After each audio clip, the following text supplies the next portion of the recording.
Autismoa, inklusioaren marea urdina askorentzat ezezaguna da autismoa, eta honen gakoak ezagutuko ditugu gaur, eta dena noski maitasunez eta olatu erraldoi zoragarri baten inguruan. Zuekaren mezuren bat bidali nahi balin badiguzue, zerbait galdetu nahi balin badiguzue, WhatsAppa martxan daukagu, zuzenean gaude, 600-445-4646. Horixe da gure telefonoa. Bidali eta saiatuko gara zuen kezkak edo galderak erantzuten.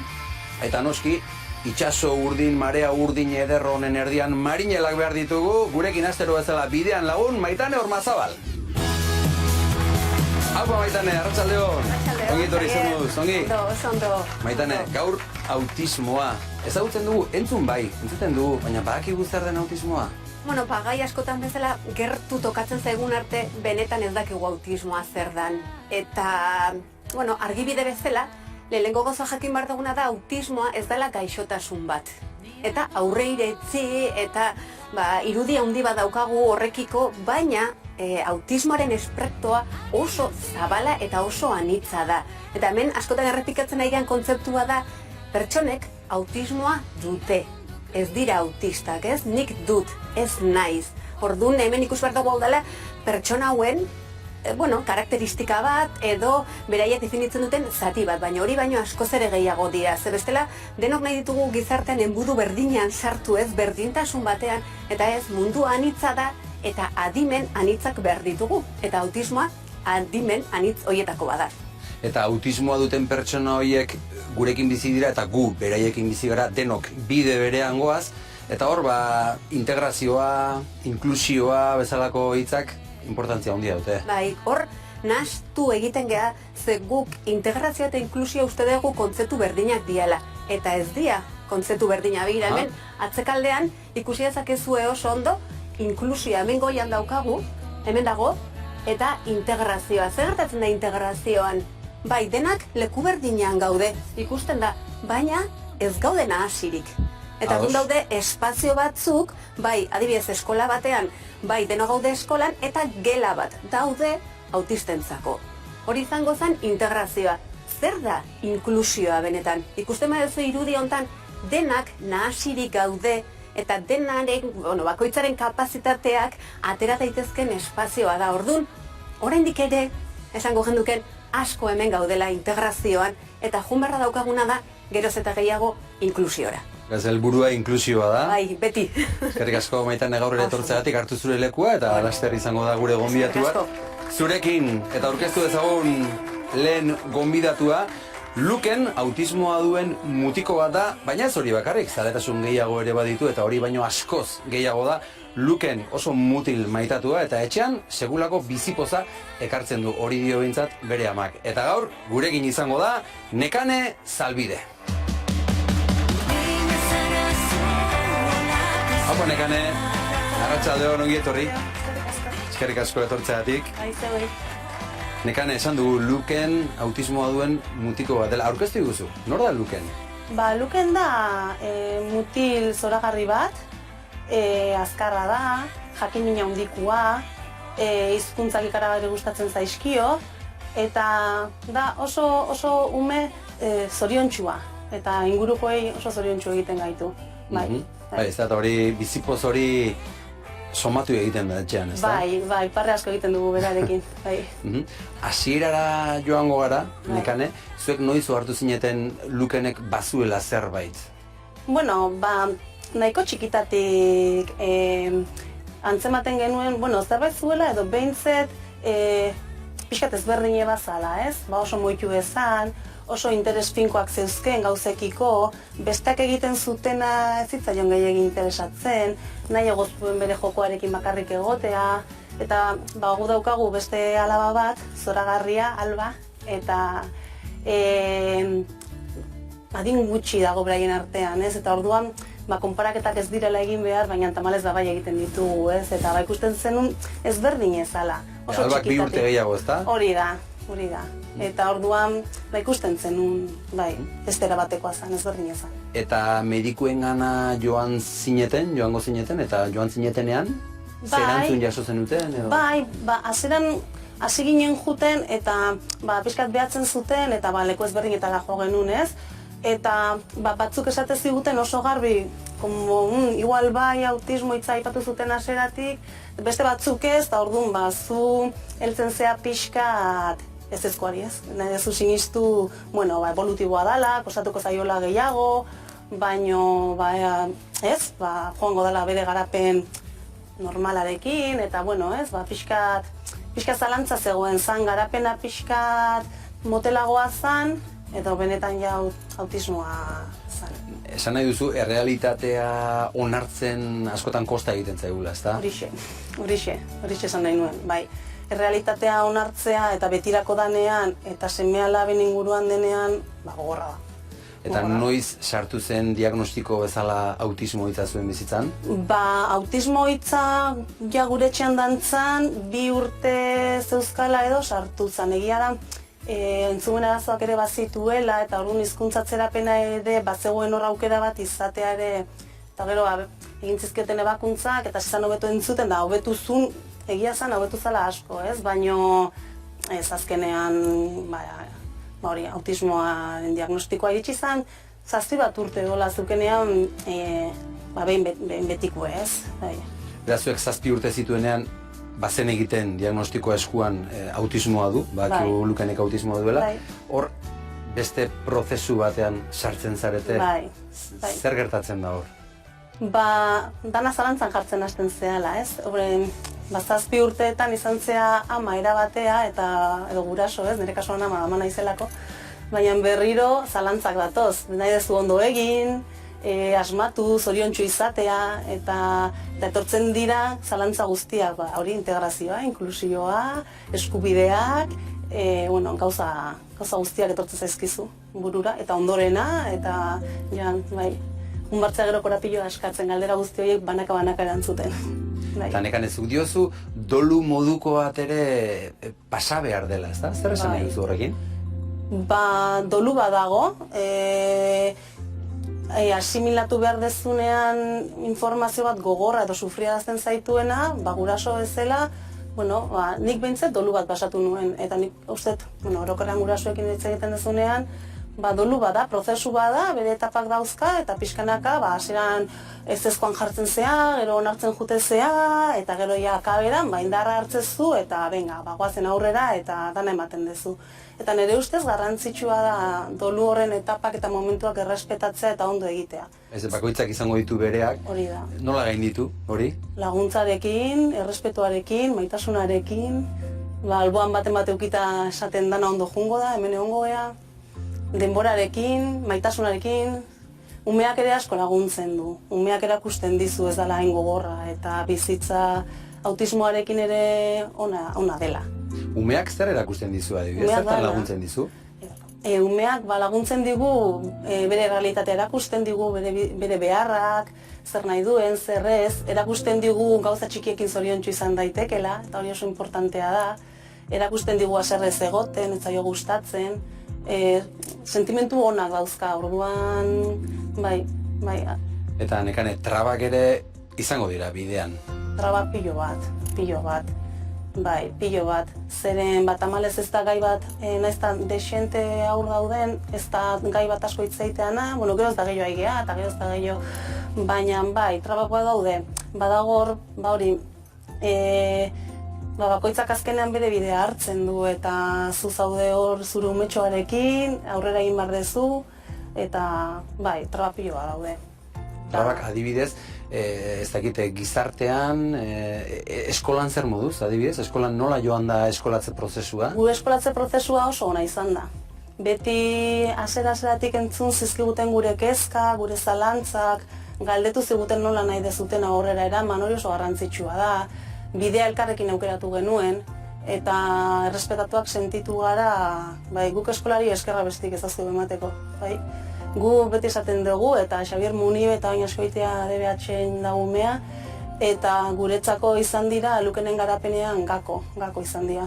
Irakasleak oso garrantzitsuak bide lagun bezala, eta ikaskideak ere, bai? Bai, ikaskideak ere mundialak dira. Gu beti esaten dugu, eta askotan gogorazten diegu guretzako ze importanteak diren, eta ze bereziak diren. Zeren Lukenen bidean izan dira, bide lagun, eta gaur egun oraindik, ostiralean izan ziren, Zapatuan izan ziren bere urteak, eta ostiralean sorpresa egin zioten gelakideak, eta oso poliki da. Nola dauketen beraiek txikitatik, eta nik uste eta adibide badala horregatik, ez? Umea integratuta egonda, normalitasun guztiarekin, eta orduan beraiek Lukenek egiten dituen gauzak, behar gauzke estereotipia, gauzke kolaliak diela hizkuntzaren olako errepikapenak, eta baina beraientzako normala da, eta horrela ezagutu dute, horrela onartzen dute eta horrela maite dute. Hori da. 14 urte egin zituen ostiralean? Larun batean, bai. Barkatu, larun batean, ez sorpresa prestatu zioten, guri horrelako gauzak asko gustatzen zen. Oso poliki izan zen. Asko egiten dizkiote, sorpresak, bai, asko maite dute. Ostiralean bere laguntzaile batekin, konpintxatu zian, eta orduan eskolara sartu zanean, laguntzaileak intzen entretenitu bezala, eta hau, baina nik beti bidea huiten, eta errutinatik atatzen bazu, baina hau ze izangoa, eta orduan atea irikizunean, jarri zian danak txaloka irakaslearekin batea, eta rekonozitzen iten duen esportzua ez, beraiekin batea doteko, gehi bere urteak zirela, eta opariak eman zizkioten, opariak irikizituen, eta oso poliki. Nekane, konfinamendua guretzat etzen erraza izan orokorrean, eta zuentzat zailagoa, oraindik, ezta? Musukoa, neurriak, nola bizi izan zenuten hori? Etxean egon beharra? Konfinamentua gorra izan zen alde batetik, bidean egiten nahi zinen lana erabat eten zalako, eta lan hori eten zan, baina ez da rekuperatzen, esan nahi, ume hauen lana da egunero, logopedak, terapia, gauza horiek eten egin ziren, eta hori kalte bada, nahiko handile. Eta gero bestetik, behaien errealitatea erabat aldatzen da. Eta, klaro, urteak eramaten dizkie ikastea, rutina horiek, eta ez, behaien bizitza eta beraien egunerokotasunean kokatzea, eta derrepente olako etena, izan zan desinte fuertea. Eta gero egunerokotasunean, baimena eduki genuen, egunean ordu bat edo irtetzeko kalea, baina beste egun guztia etxean pasatzen genuen, beste bezala. Goizean eskolako lanak egiten genituen, arratsaldean kirol pixkat, hor ikusten da, etxeko terrazan eta... Erki? Eta gero pasira bat egiten genuen, baina pasira hori ere borrukatu eta aldarrikatu egin behar izan genuen, ez? Eta beti gauzak eskatzen da aldarrikatzen, baina holaxe. Eta autismoa gertutik ezagutzen ez dugunok, asmatzen dugu ondo jokatzen autismoa duen pertsona batekin, hizketan, elkarrezketa bat izaten? Orokorrean, nik usten dut, Lukenen kasuan, gero, esan behar da ere, autismoa pertsona aina ezberdin daudela, esan danak ezberdin ediela behaien artean ez? Daukete ezaugarri bat, autismoa dutela, baina gero bakoitza mundu badagu bezala xe. Baina gure kasuan, Lukeni hurbiltzen batzea maitasunekin, bete gustoko zuziten balin badiozu, gusto hartzen du. Nik uste orokorrean oso errespetatua sentitu naiz. Eta ez danen eman errespetu hori igual izan da, ez jakintasunagatik, ez? Orokorrean nik uste ez baietz. Zein da zuk gaur zabaldu nahi duzun mezua? Danok eskubide berdina dauzkeula. Danok mundu hontan jaio gehala, eta gauzei aurre egiteko eskubide berdina daukeula. Eta hori lortu behar deula. Eta hori, Mundu berean bizi garela, eta bide berean ere joan gaitezkela, ez da? Hori da. Aniztasunean sinisten dut. Inklusioa, meitanek esan digun bezala oso ondo esplikatu dugu, integrazioa eta inklusioen arteko desberdintasun hori. Ezagutuko dugu Luken, irrikitan gaude, ezagutzeko. Ezagutu ezagun Luken, esan dugu zaletasun ugari ditu, besteak beste kirola, dinosaurioak ere asko gustatzen zaizkio, inglesez ere oso ongi hitz egiten dute, hizkuntzetarako gaitasun zoragarria dauka, eta bere aitaritzek ere oso gogoan du nola behin herriko krosean parte hartu zuen. Gauza asko ditu gurekin kontatzeko. Gurekin aita semeak Luken eta Aritz Orbegozo. Apa, bikote, Luken eta Aritz, arratsaldeo ongi etorri, hortxe, serio, amaren ondoan. Luken, hartu lekua. Ara, Luken, lehenbizi, galdetu behar dizugu, dinosaurio bat ekarri duzu. Zer daukazu eskuan? Zer da hori, Luken? Xabier, zer da hori? Eta nork eman dizu hori, Luken? Luken. Nork eman dizu, dinosaurioa? Nork eman dizu paritu dizu dinosauria? T-Rex. T-Rex, Inigo? Inigo. Inigok eman dizu, ezta? Gure lankide bat aritu da zuekin hizketan, eta Inigok bazekien, zuri dinosaurioak gustatzen zitzaizkizula eta begirazio opari politak. Gainera, inglesez idatzi dizu zerbait, ezta? Luken, irakurri ezakezu, hor zaila hartzen duen? Dekoriko zu, kartela? Bai. Jarri dizu? Seguri esan digute... Ja? Thank you for helping me to grow. Bibazu! Ze polita. Beraz, Iñigok jarri dizu, eskerrak ematen dizkizu Iñigok, ezta? Beno, Aritz, zer moduz, ongi? Zer da, Euskal Telebistara etortzen den lehenbiziko Luken, etortzen zareten lehenbiziko aldia? Bai. Kamarari begira da. Bai, gustatu zaizu Luken, orain lugurea ere, bai? Ordua ere horretarako da, lo pixkat egiteko. Beno, Aritz, esan digu nekanek nola 14 urte larun batean egin zituen, gustoro ospatu zen dituzten? Bai, ondo, egia esan. 14 urte horiek? Urte batzuk badiaia eta, bueno, atzera begira urte asko, pasaitu bai. Atzera begira aipatu duzu eta urte asko, badaude gauza batzuk kontatu nahi ditugunak zurekin, adibidez kirola gustatzen zaio, ezta? Bai. Eta behin herriko cross batean hartu zuen parte, konta iguzu hori nola izan zen? Bai, bueno, zan urte asko, nekanek komentatu bezala, igual, oraindik diagnostikoa jakin berri, dueloa pasatzen, ikusten seme bat ezberdina geneukala, ez gu petatzen genuen bezalakoa, baizik eta beste bat kendula. Eta beste alabakin konparatuz, bide ezberdina hartu behar gendula, ez? Eta igual harentzat zeuden ate ireki haiek gure semeentzat ez zeudela, ez? Ginen konturatzen horretaz, ez? Eta orduan horrekin eta duelakin azkenean egiten deuna da, egiten dena da, pixkat, geu baztertu, ez? Gizarteratu beharrean geu baztertu, esan, guretzat lekurik ez dago eta geu beste bide batzuk hartzen ditugu, ez?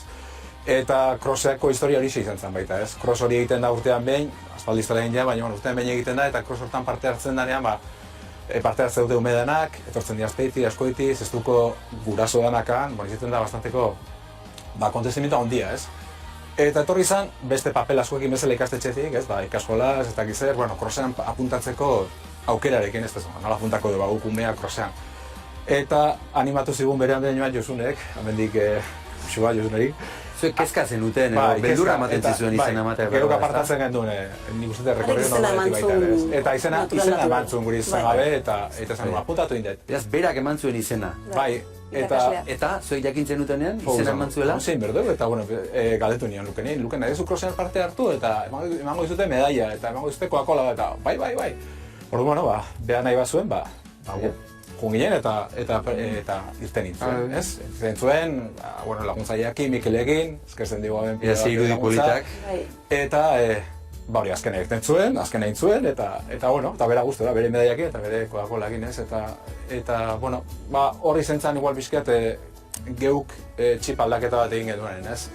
Ikusi genuen amenetan, umeak nahi zuela olako lekuetan irten, eta jendeak ere erantzun egin zuela, ez da? Herriak oso ondo erantzun zuen horren aurrean. Bai, eta anekdota izan genuen, ez? Etxera bidan guzela, olaxe bi handra edadeko adelantat pasatu ginen zen, eta batak beste izan zion, ez? Hau zan azkena zijoan, eta bai, hori zan azkena autistie, eta horretzaron, hauek, ez di konturatzen entzunen dela, eta ja, jirau nintzen esan ez, ez dela autistia, autismu duakin ume badala, eta esan zuen gero, bai, oin aldea arki, lehen etxien sartuta egote ziren. Eta horrekin, pentsa nuen, ezkegia da, guretzat egun hortan errexena etxean gelditzen zen guretzateke. Eta gaur ere, honea etorri beharrean, ben esponitzea ez, geure kezkak izan ditugu, umea esponitu telebistara etxean gelditza errexago da. Baina ez da nahi ikusten, ez da existitzen. Orduan, geure bete beharra da, plazaratzea eta esatea, ben daude, ume hauek, persona hauek, autismo dute, ezagurri hauekin, eta behaiek ere aukera berdinak edo aldituztenak izatea, merezi dute, ez? Eta guk asko eskertzen dizugu benetan etorri izana, eta horren ondorioz, anekdota horren ondorioz, idatzi bat egin zenuen. Bai, gelditu nintzen, uste, geu egina faiatzen bezala, esan ez, igual erakusten digu benetan, hau, atean iberdela galetik, eta erakutsi berda dagoena, ez? Eta izan zan bizket armairutik atatzea, azkenean onartzea publikok izatea, hau gertau zan, eta mendik aurrera Luken da, autismoa dauke, eta nahi duna da, besteak egite duten gauzak egitea edo alditun guztiak, ez? Eta hori izan zen. Eta ez dakit, uste bat izan zen, nekane galtu nio zerrutik idazti horretik, eta bere da ostean. Eta, ez ustekoa izan zen horren erantzuna, ez? Hori da gehien bat. Zein izan zen erantzuna? Erantzuna izan zen izugarria. Jendeak gerturatu egin zitzaizuen, jendeak irakurri egin zuen. Danak zoriontzen, danak laguntza errim, eske askoiti gurekin gu oso eskortuta dago askoitira, ez?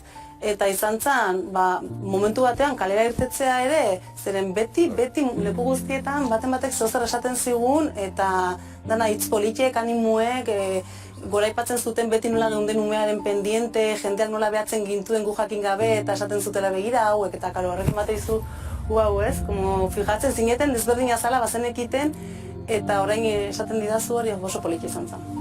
Zuek onartzen duzuen momentutik, herritarrei ere bidea erreztu egiten zaie, ezta? Gauza naturalizatzeko eta normal hitz egiteko. Gainera, okerrez bagaude gutun hau, aritz, hau izan zen marea urdinaren txinparta bat, ez? Lehenbiziko txinparta bat. Ez dakit lehen txinparta zen, baina bai erakutsi ziguela benetan jende hona dagoela gure gizartean eta laguntzeko prest. Eta hoi diela giltzarria, gure inklusioan hoi diela. Ez igual, ez dakit entitate publikoek, baizik eta eguneroko personak, ez? Eta persona hien lagundu ziguten, jak eskutiztorrekin, persona klabe batzu lagundu ziguten baita ere gauza asko egitean handik aurrea. Eta pentsan duna zen, eta persona gutxi batzuk horremeste laguntzen badigute, danak sensibilizatu ezkero, zenbat lagunduko ziguten, pila bat ez. Eta horti sortu zen idea bat zerbait handia egiteko. Eta lotu gendu, beste idea batzukin, eta marea urdina... Horrela pauso handi bat, eta marea... Berala hitz egingo du marea urdina zuek ongi ezagutzen duzuen Julenekin. Animaliei buruz hitz egin nahi dugu orain, ze Luken, zuk animaliekin badaukazu halako lotura berezi bat, ezta? Orain eskuan dinosaurio badaukazu. Luken, Xabierri. Animaliak gustatzen zaizkizu, Luken? Luken. Animaliak maite dituzu? Begira, Luken, kusi? Kusi, Luken. Begira, nor da hori? Nor da hori, Luken? Zorda. Zorda? Nun? Nun da hori? Zetazeo. Nun da? Mundo mar. Mundo mar. Izurdeak dira, ezta? Ze polita, Ara? Hori zer da? Hori, olioa ere bai? Bai, Human evolution. Animazalea da, animalizalea da. Bai, animalia bereziak. Txakurrak eta katuak gaz asko, baina olioak eta... Bai, txakurrak eta katuak ez, eta besteak bai. Etxean euki ditu eta... Olioak batipat. Horrekin daude. Olioak gustatzen zaizkio. Bueno, azkarra da, baki olioak zerbait ematen duela. Olioa, asko gustatzen zaio. Bai, dago dinosaurioak eta, bueno, medusak ere bai. Aha. Ez dago gabilturri. Ara, begira, medusak eskuan. Zer da hori? Armoka. Marbuka. Ze polita. Eta hondartzan, hondartza ere gustatzen zaizu, Luken? Bai. Eta igerilekua ere bai, piztina ere bai. Hori da, delfinoterapia. Bai, urte desentetan egin du. Bai. Programa horretan bat. parte hartzen duzu, eta ze mesede egiten dio, zertan laguntzen dio? Lo egiten laguntzen dio, lasaio egoten da, eta gero berari itxasoko animaliak asko gustatzen zaizkio, eta orduan bakarrik ikustean, ze zoriontsu da, ukitzen ditu delfin desente bere inguruan, eta beraiekin igeri, eta bueno, oso zoriontsu izatea. Bai. Eta beldurrik ez dizu ematen, Luken? Beldurrik ez? Nirek ez. Beldurra ematen dizu? Marmokak eta? Bai? Niko delfinak beldurra ematen dizu? Nola, zein dira delfin Izorda. Nola dira izenak? Niko eta zein gehiago? Niko Nilo. Eta bestea? Amatxo, Nikoren amatxo nola da? Bai, horrelako aktibitatek mesede handia egiten diote, ezta? Bai. Ederki. Ongi, nekane, Maitane Ormazabal bere lekuan dago, eta gustatuko litzaiguke zu Maitanerekin hitz egitea. Eta galdera batzuk egingo dizkizu, bai? Gusto baduzu? Bai. Hartu zure lekua, eskerrik asko. Bai, zerri.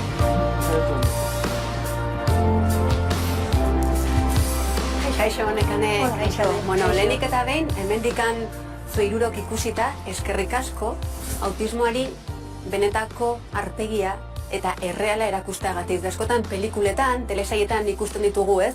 Autismo edo, ez? Dauzkaten pertsonak eta ez dia errealean ikusten. Benetan, eskerrik asko aukera emateagatik. Eskerrik asko zuei, emozionatu naiz. Eskerrik asko, benetan.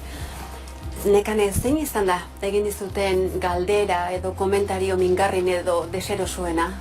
Bai, bueno, komentario deserosuena da, nik batzutan juzgatua sentitu naizela, guraso bezala, edo autismo eramateko eran, edo...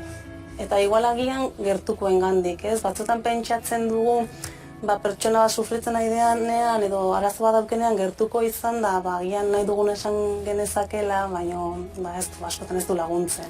Askotan ez gara konturatzen, emozionalki pertsona horrek behar duna ez dela konseju bat eta esatea zer egin behar duen ondoan egotea eta errespetatzea zure aukera, guraso bezala, aukeratu dezuna. Jau kosta egiten zaigu, errez sartzen geha. Bai, hori da. Eta gaina gurasoak horrelako egoera baten gaudenean oso vulnerable geha. Osea, gure seme-alabak, eta ez bakarrik autismoaren gaiarekin, ni pentsatzen dut sufritzen deunok gure seme-alabengatik oso vulnerablea geha. Orduan, bide hortan, badago jendea, bidea errazten dizula, eta beste batzuk nahi gabe edo nahita edo ez dakitelako hobeto egiten edo horrela dalako, oztopoak, ez? Askotan gure burruka ditugunean, lasai dagonak ez du horrelako gauzarik esaten, borroka propioa daukanak besteari esaten dio. Nola izan da, justo honekin hitz egin da, nola izan da Lukenen amatasuna? Ze hor momentu batean esan dezu ez dolua izan zala, dolu hori pentsatzen dut zuretzako gogorra izan dela ama bezala. Bai, niretzako oso gogorra izan zen, eta oso gogorra izan zen maitasunagatik gaina, ez dezulako onartzen edo, zure umea berdina jarraitzen du izaten, diagnostikoarekin edo diagnostiko gabe, zurea da, zure umea horrela ezagutzen dezu. Bada maitasunetik, zeren, Xabierri esan duten bezala, duda pioa etortzen zaizkizu. Ondorengoa, ni ez banau, zoriontsu izango da, autonomo izango da, ez da izango, gauza asko. Eta niretzako izan zen, hori ez, lehenengo umetxoak eukitzen dezunean, ematen dizute, eta zoriontsu zea, baina gauza txiki hau ez aurrea eta barder, eta Lukenekin, bigarren azanez ez nun hori euki, baina diagnostikoa etorri zanen berriro nintzen, hori lehenengo umea izango bazan bezala erabat galduta nengoen, Galde vulnerable guzti hori berriro azaldu. Berriro ikasi behar, berriro ama izaten ikasi behar nuen, beste erabatea, nire espektatibak nireak propioa eta nire semearenak beste batzu ziren, kezka asko, galdera asko, ni berez ere bana ez gauzak buelta asko emateko eta galdera askoak egiteko nire buruari, baina honekin izan zen. Eta eskubide guztia daukagula horrela sentitzeko, eta gezki sentitzeko, eta duda pila bat izateko, eta beldurrak izateko, ze askotan ez, onarpen hortara, garo iritsi barra daukagula, baina onarpen hortara iritsi arte prozesua luzea da, eta eskubide guztia daukazu, eta ama bezala, edo dozen figura gehan bezala, hori izateko, zerrezela hori tapatu nahian juten geha, edo esaten digute zer izan barko ginen. Eta ez, hori da dagoena, ez? Hemen, nekane autismoaren berri izatea, gogorra ez, errealitatearekin txokea izango zen zuretzat. Bai, nik autismoarekin eukitan lehenotik baneuken, nire bizitzan ezagutzen nuen, eta ama izan aurretik bildur asko ematen zidan, bildurra ematen zidan. Eta gainera etorri zitzaidanean, bada zure bildurran bat, egi bihurtzea. Eta, zorionez Luken oso ume lasaia da, orain, ez da erresa izan prozesua, baina bai, hasieran izan zen oso gogorra. Bai, ikasi arte ez, zer dan eta zer etorriko zen, ze azkenen hor bueltaka hasten geha, eta ez dakigu benetan zer izan bardan, autismoa izatea, zure semeak. Ze momentu izan da gehien markatu zaituena? Gehien markatu nahuena? Agian hori, lehenengo aldietan hasi zanen autismo hitza azaltzen, ez? Momentu hori, ez nuen Lukenen bizitzako lehenengo urteak ez nituen bat ere gozatu, orain pilo bat gozatzen dut. Nahi momentu hortan, ez? Bai, momentu hortan, eske beti negoen begira, porque zan, igual autismoa dauke, eta orduan beti umea behatzen, eta estereotipia, eta goma ematen dula, eta bestea ematen dula, eta gero ekolaliak, eta astezea, eta hankapuntetan ibiltzen dela, eta hori, eta gero zaintza oso zai ezan, zeren parkean beti alden egiten zuen, ez zu beste umeekin jolasten, eta karo, bi ume txikia bakarrik ezin zinen, egon, bi ume jarraiakoak txikiak parkean, biak zaitu behar dituzu, oso zaila zan. Eta hortik esango genduken orain, Lukenek zer erakusten dizu, zer erakutsi dizu? Zoriontsu izaten erakutsi digu. Erakutsi digu zoriontsu izaten autismoarekin, erakutsi digu relatibizatzen, zoriontsu izaten gure bizitzan dagoelako, eta eskerrak ematen diot, ematen dizkiot eskerrak Lukeni, esaten diot eskerrik asko bizitzotan egoteagatik, askotan ematen dizkiot. Bai, zeren niri pertsona bezala, heldu egin nau, hasi eta ezi egin nau, eta ez nintzen oraingo nekana izango Luken gabe, orduan eskertzeko badana. Eskerrik asko nire partetik ere, eta Zuri guztien ere. partetik gu ere ez tegatikan gaur zuen hiruron artean. Mi Eskerrik esker, asko. nekane pasa ezakezune balima ez berriro platora. Oso ondo, Mi eskerrik asko. esker. Eskerrik asko. Hau, nekane, Thank you. bueno, begira izan dituzu, Bai, oso ondo. Luken eta Aritziak eroso. Amari begira etxan bezala. Ongi zabete, Luken eroso dago, ongi dago, Ondo. bai. Ondo balima zabete, urrengo gonbidatu eri etortzeko esango diogu, bai. Eta bestela, edozer gauza, esan lasai, bai. Ondo. Tira, marea urdinari buruz hitz egingo dugu orain, gure itsasoko uretan sortutako egitasmo bat, eta olatu hori nola esan gero eta handiagoa ari da bilakatzen, eta autismoa ez ezik, beste anistasun funtzionalak ere bustitzen ditu eta haien alde ari da lanean. Gurekin da, Julen Esteban Larrañaga. Apa Julen, ongi etorri. Arratsaldeon. Bueno, uste dut hemen denok familian zabatela, ezta? Denok elkar ongi ezagutzen duzu, Bai, ondo ezautzegia da, no? Bai.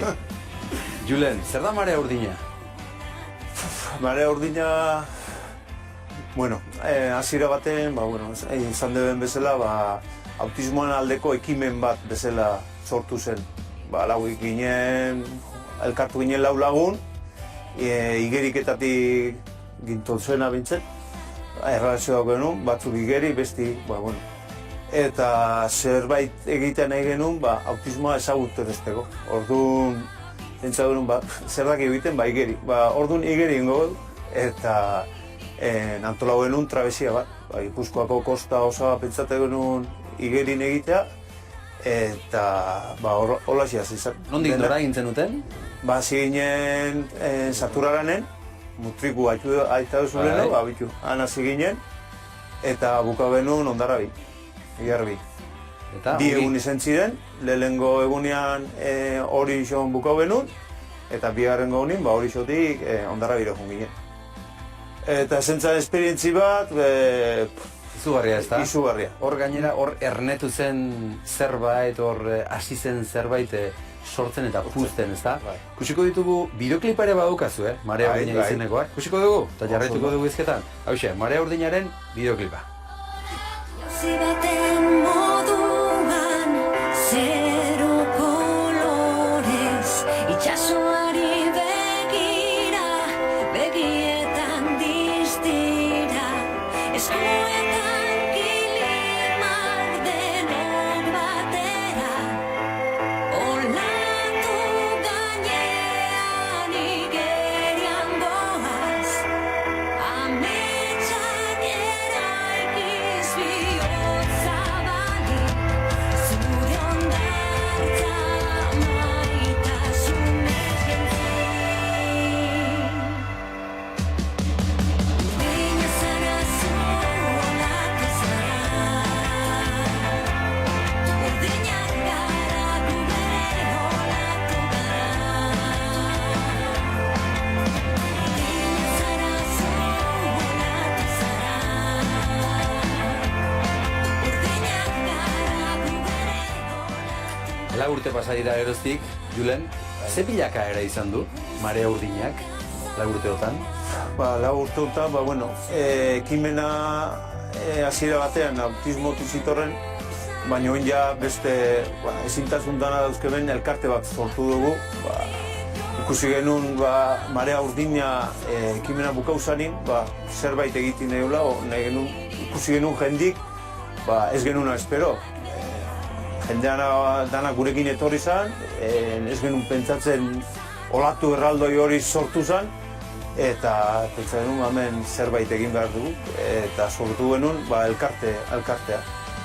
Eta oin ja gauza ezberdinak egiten ditugu. Edo zer egiten duzu adibidez, ze gauza egiten duzu, Edo zer, azkenin guk esategon bezala zer dakizu egiten hori egin gure alde, o inklusioaren alde, o Marearen Urdinen alde,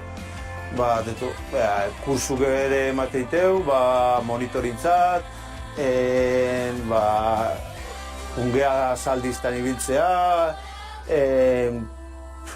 edo zer, azkenin ikusten bezala, ekimen ezberdin asko ditu. Egutegi bat ere egiten duzue, Egutegi etxe dago bat mahai gainean. dut, Eta egutegi horretan kamiseta, anistasun funtzionala duten eskamutikoak, ez da? Argazkiak eta bar biltzen dituzue. nik, ez da, igual ondo esan bai, guri da lati-matie. Eman lati eta eman latie, esatarazteko, pertsona ezberdina daudela, baina azkenean dano berdinak edara, ez? Eta hortan pasatzu, gure eta orduk eta ordu. Eta zuen lanak emaitza eta erantzuna izan du, ze ikusten da zuen banderatxoa, balkoietan, mendigailurretan, urrun iristen ari da, ezta?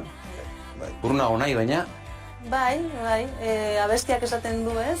Bakarrik joan da urrun zoaz, ez? Baina hori, azkar zoaz, eta urrun iristeko lagunak behar. Eta bai, gu oso eskertuta gaude mundu guztiak, beti gogoratzen dira gurekin, herri mailan, baiara mailan, edo zer gauza dagoela, beti gogoratzen dira gurekin, eta asko eskertzen diogu. Julen, zuek ere etxean autismoa gertutik ezagutzen duzu, okerrez pagodez, Igor zure anaia da, ezta? Anaia da, bai. Zaiguzu, aurkeztu iguzu, nor da Igor? Igor ja, Lukenek oin ditu urteak, baina ja nire anaiak 40 urte dauzka. Beste garai batzu ziren, Ja, beste garai batzu ziren. Hazen meritua zure gurasoena. Nire gurasoak, bai, meritua handia. Porque adibidez, nire gurasoak ni gogoratzen naiz, nire aita lanea jute zan, baina nire ama jaikitze zan, gu hiru anaiarra geha. Claro, gu eskola jute ginen, baina gero hartzezun nire anaia, Iruñaino jute zan, buelta autoan, Iruñan igual, ordu erdi bat egoteko, zerbait nahi, nola ezer etzagon, inorrek etzakin medikuren baten gana edo joan zen. Han Iruñan zerbait dago, ara jun. Eta orduan pixka galduta, ez oin ja errestasun gehiago daude, baina orduan. Gero handik etorri, askaria prestatu, ganain, nik emate jo meritua, baino kristona. Eta gero ja, hasi ziren ja urtebete batekin ja zerbait zuela, baina ez zakiten zer. Eta gero ja pixkat urti, 5 urte lau, ja diagnosi hau intzion, eta eskerrak gauten nahi, ja aurra paso bat, eta ja laguntza ikeragarria. Okidu gautenak egin. Gautenak lagundu dizue diagnostiko hori lortzen adibidez? Lortzen da Danin, eta nire anaian bizia ondo juten. Oin dago, gautena dauzke zentro de dia batzuk, etxeak dauzka, eta nire anaia oin dago Loiolan egin dute etxe berri batzuk, eta oin Loiola etorri da, eta guretzat hori da ikeragarria. Asi etxe ondoan daukeu, nahi honin julekeu ikustea, eta da... Laguntza izugarri bat, ez da, nekane, gautenak zuei zertan laguntzen dizue adibidez? Gautenak danin beti hor daude prest, entzuteko, laguntzeko, eta lan ikaragarria egiten dute. Eta nik eskerrak eman nahi diete, gure bizitzan edabakidun jende guzti hori bestei laguntzea, dedikatzea behien bizitza profesionala, zeren asko eskertzen diet behi. Zuk eskerrak eman dizkizu, guk ahotsa emango diegu orain gautenakoei, bai.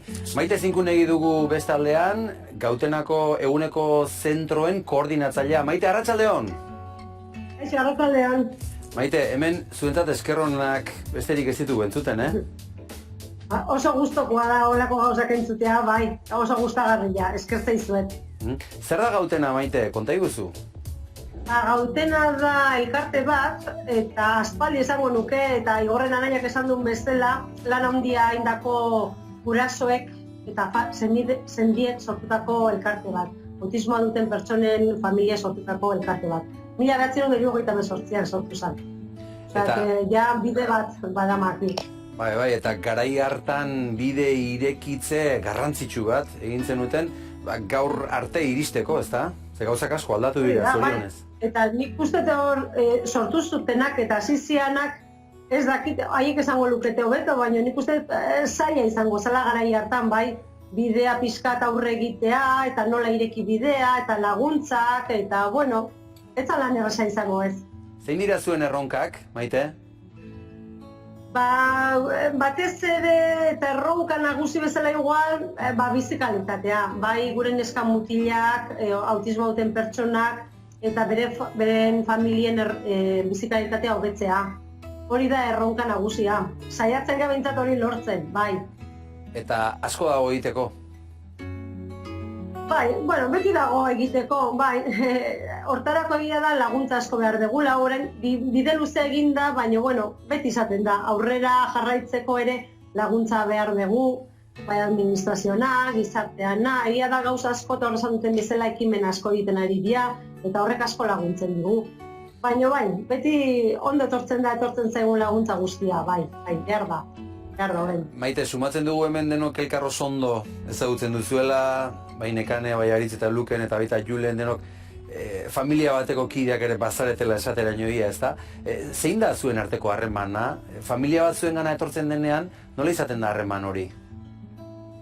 Nik uste egia da Gautenak zerbitzu ezberdin asko ditula, eguneko zentru zerbitzua dauka, etxebizakoa, gero diagnostikoa, gero familiei harrera egiten dien zerbitzu bat ere badauka, aisialdikoa, orduan, nik uste dela familia berriak eta hasten dianean, familiei aurre egiten dien, arduradun badago edo ekipo badago, eta gero hoiekin ja bideratzen dira, ze zerbitzu behar dituzten, edo nola jarraitu bidea, edo pixka baten lagundu, laguntza hori nola bideratu.